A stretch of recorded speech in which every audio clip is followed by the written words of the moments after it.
The neighborhood of Elmwood was calm, idyllic, and perfect for young families.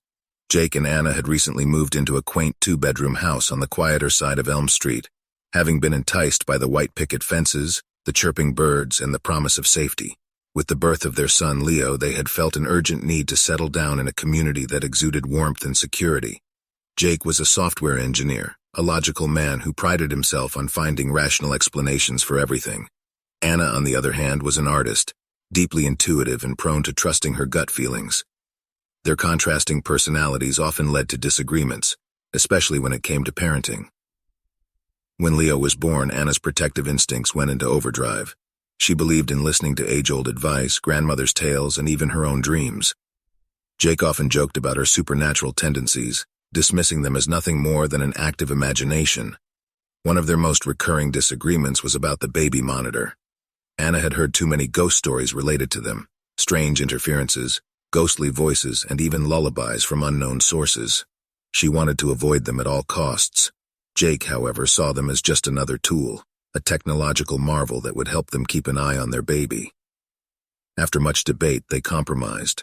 Jake brought home a state-of-the-art baby monitor that promised not just audio but also crystal-clear video.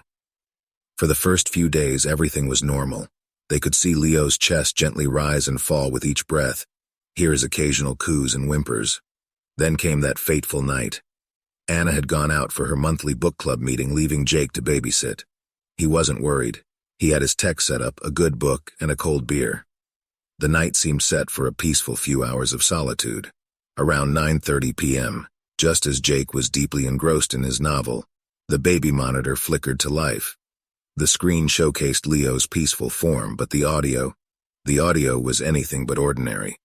Instead of Leo's soft breathing, an adult's voice echoed through the monitor, humming a lullaby. It was slow, deliberate, and eerily familiar, almost reminiscent of the one his mother used to hum to him as a child. Goosebumps erupted on Jake's skin, and his rational mind struggled to process what he was hearing.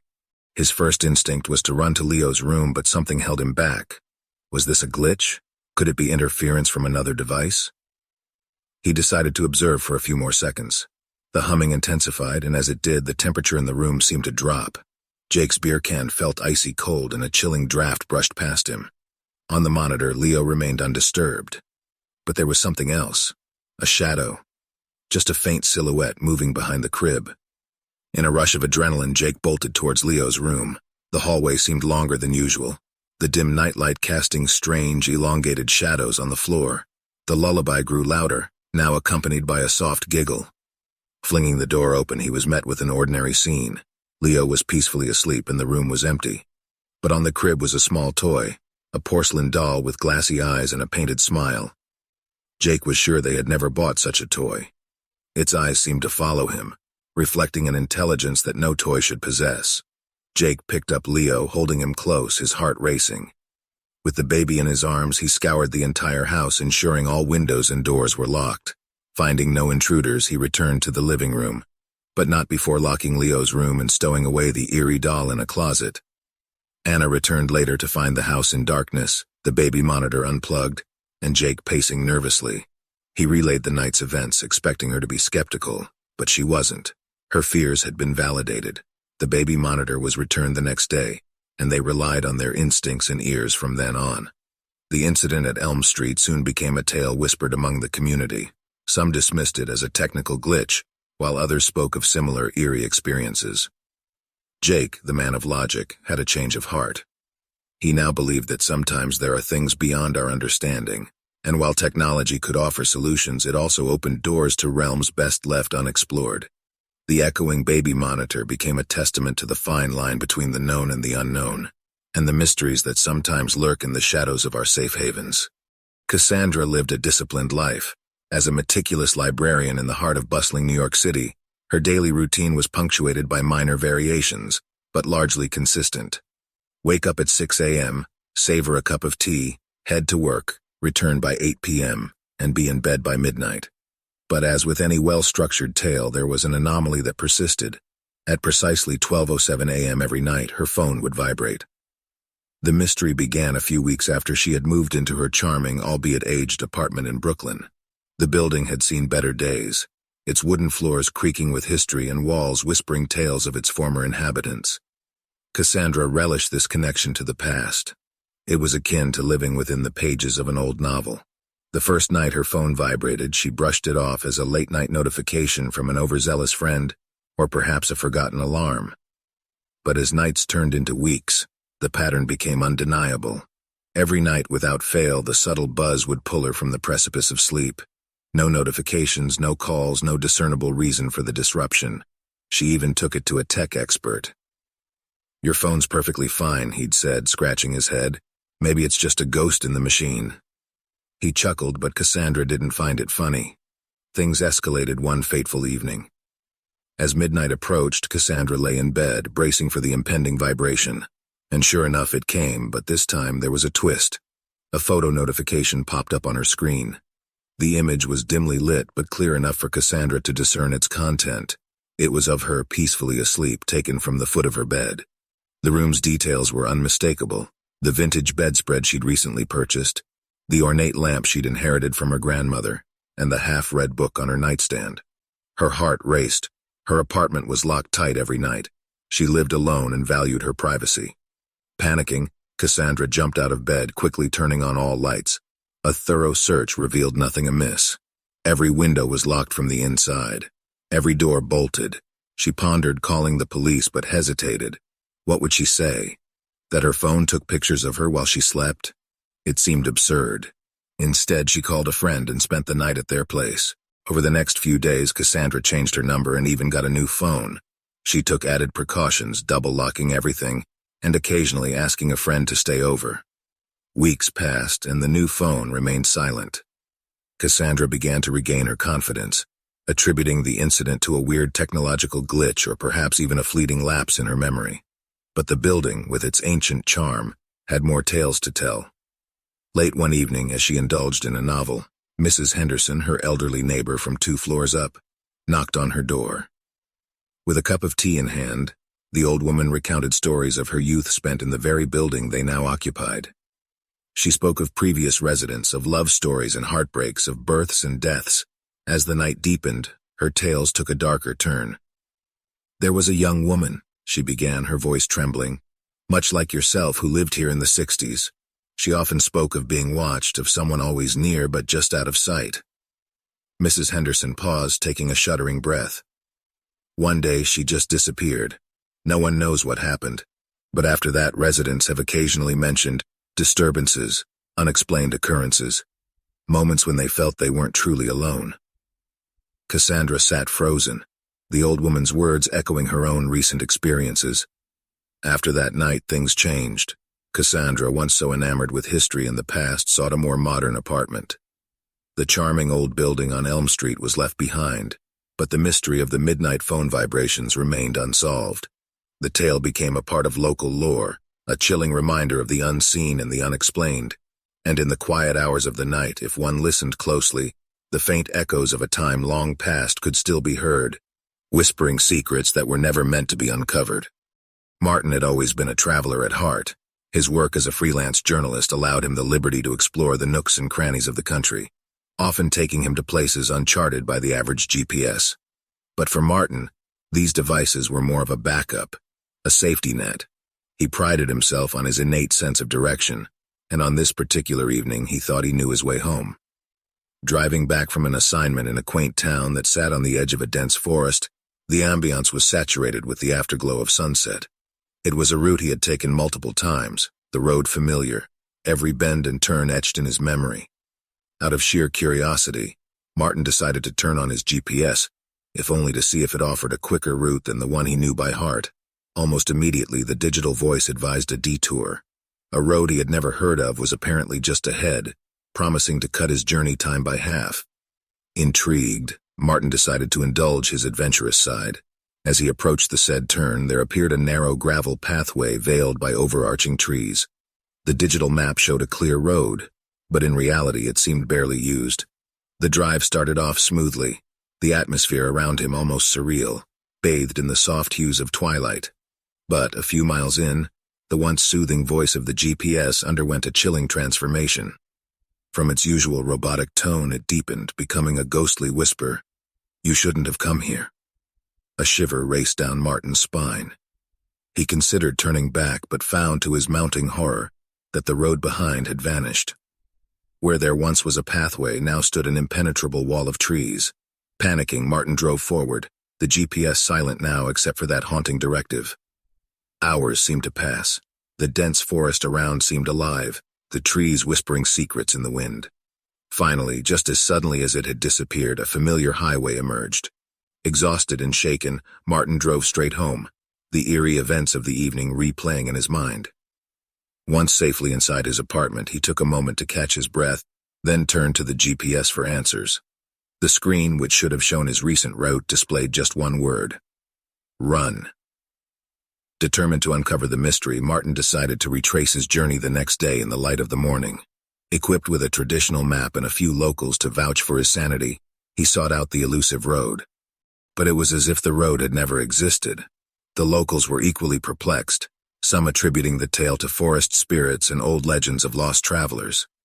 Over time, Martin's harrowing experience became a story he recounted in hushed tones at gatherings, met with varying degrees of skepticism and awe. But one thing was certain: he never used a GPS again. Years later, a young couple, adventurous and deeply in love, decided to camp in the same forest. As they set up their tent and exchanged tales, the girl pulled out a tattered journal she had found earlier that day. It was filled with beautiful, intricate maps of various places. Flipping through, they stumbled upon a hand-drawn map of the very forest they were in. Sketched with remarkable detail, there was one anomaly: a road that didn't exist on any modern map. Attached was a note: to the brave soul who finds this, some paths are not meant to be discovered. Beware the road less traveled. The couple exchanged uneasy glances, the campfire's shadows dancing eerily against the trees. The forest's whispers grew louder, echoing the chilling tale of a journalist and a GPS that knew too much. Meredith had recently moved into her new apartment, a cozy 2-bedroom on the outskirts of the city. Away from the noise and the bustle, it was the perfect sanctuary for her after long hours at the hospital. The mid-century building had its quirks: creaky wooden floors, a slightly off-kilter chandelier, and the occasional draft, but it was hers. After a particularly taxing day dealing with emergency cases, Meredith decided to unwind with a Netflix binge. The storm outside raged, casting eerie shadows against her window panes, amplifying the ambience of the suspense thriller she was engrossed in. Midway through her third episode, she paused the playback, deciding to make some popcorn. As she waited for the kernels to pop, the storm outside intensified, thunder echoing like a backdrop to a horror movie. Shaking off her unease, she grabbed her popcorn bowl and headed back to the living room. What she wasn't prepared for was the message displayed on her screen: continue watching, also you're out of milk. She frowned, certain she had stocked her fridge that morning. Dismissing it as a peculiar Netflix glitch, Meredith resumed her show, pulling her blanket closer around her. The episodes progressed, but so did the mysterious messages. I wouldn't watch this episode alone, appeared as she selected another. The knot of unease in her stomach tightened. She glanced around, her apartment silent save for the rain drumming against her windows. She was about to shut her laptop down when another message flashed. Did you hear that? It was immediately followed by, look behind you. Meredith froze, the weight of the silence pressing down on her. A logical person, she tried reasoning with herself. Perhaps it was a prank, a hacker playing a cruel joke. But when she mustered the courage to turn off her TV, the reflection on the darkened screen revealed a silhouette of someone standing behind her couch. Heart pounding, she dared not move, terrified of confirming the presence of an intruder. Then, as suddenly as it appeared, the silhouette seemed to fade, leaving Meredith in a state of heightened panic. She bolted, locking herself in her bedroom and dialing the police. When they arrived, the storm had subsided, and the apartment showed no signs of forced entry. The officers did a thorough search, reassuring Meredith that she was alone. They suggested she stay with a friend or family for the night, just for her peace of mind. Reluctantly, she agreed, spending the night at her sister's place across town. Over cups of calming chamomile tea, she recounted the evening's events. Her sister, a tech-savvy individual, decided to do some digging. Hours of research revealed that Meredith wasn't alone. Others had reported similar experiences, all tied back to smart devices in old buildings with sordid histories. The common denominator? All devices were second-hand, passed down or sold by their previous owners. Meredith remembered purchasing her smart TV from a yard sale, the previous owner eager to be rid of it. Connecting the dots, the sisters realized the device might have been haunted or cursed. The next day, Meredith disposed of the TV, replacing it with a brand new one. She also took extra precautions, installing security systems and changing her locks. Time went by, and the incident became a distant memory. However, on a cold winter's evening, as Meredith settled in with a new show, a chill ran down her spine. The screen flickered briefly, displaying a message, "Missed me?" She shut the TV off, deciding books might be a safer choice for evening entertainment. The haunted tech saga became an oft-told tale among her friends, a chilling reminder that sometimes the past has a way of catching up, even in the digital age. Sophie loved music. From Mozart to Metallica, her taste spanned genres and decades. So when her old MP3 player finally gave out, her friends, knowing her passion, gifted her a new one for her birthday. It was a sleek device, boasting impressive storage and functionality. More than just a music player, it was a symbol of their bond and shared memories. On the first day, she eagerly transferred her extensive song library. All her favorites, carefully curated playlists, and nostalgic tracks were soon in one place. Satisfied, she slipped on her headphones, hit shuffle, and set out for a jog in the nearby woods. About 15 minutes in, an unfamiliar tune started playing. It was eerie, the melody mournful and the lyrics indecipherable, like a whisper caught in the wind. She checked the display, but there was no track title or artist name, only a string of numbers. Confused, Sophie decided to skip it. However, the next song was just as odd, an instrumental piece filled with disjointed piano notes and distant, echoing laughter. The atmosphere in the woods grew dense, each rustling leaf and snapping twig magnifying her growing unease. She stopped, intending to turn back, when a voice, cold and clear, said, "Keep listening." The voice seemed to come from the device itself, bypassing her headphones to fill the surrounding air. Frightened, Sophie tried to turn the device off, but it wouldn't respond. The voice persisted, its tone growing more sinister. "You can't escape the playlist." As she started running, more haunting songs played, each more chilling than the last. Whispers turned into screams, melancholic tunes transformed into nightmarish compositions. The once familiar path seemed to twist and turn, trees looming over her like silent judging spectators. Finally, the forest edge came into view, and as she stumbled onto the main road, the music ceased. Gasping for breath, she looked at the device. The screen displayed a single line, "See you on your next run." Terrified, Sophie returned home, her initial intent to discover the origins of the sinister playlist. But when she connected the device to her computer, there were no traces of the chilling tracks she'd heard. Just her regular songs. She decided to consult her tech-savvy friend Ryan, who examined the device. To her surprise, he found hidden folders. Within them were sound files, each corresponding to the haunted tunes Sophie had experienced. But there was more. Every file contained metadata, details about the song's creation date, modifications, and more. They dated back decades, some even centuries, long before the device or the technology itself existed. Horrified, Sophie recounted her forest ordeal. Ryan, ever the skeptic, was intrigued but unconvinced. He proposed a test. They'd go jogging together, device in tow, and see if the haunting playlist made another appearance. The next morning, under a gray, overcast sky, the duo set out. At first, only familiar songs played, but soon the melodies started to twist, familiar tunes distorting into the chilling sounds Sophie remembered. As they ran, the environment shifted. The path became unclear and the forest dense. The two found themselves separated, each hearing different yet equally haunting tunes. Whispers, screams, and eerie lullabies filled their ears. Hours seemed to pass before they finally found each other, the music ceasing as they did. Emerging from the forest, both were shaken, unable to rationalize what had just occurred. The device was disposed of immediately, thrown into the deepest part of the local river. But the memories lingered.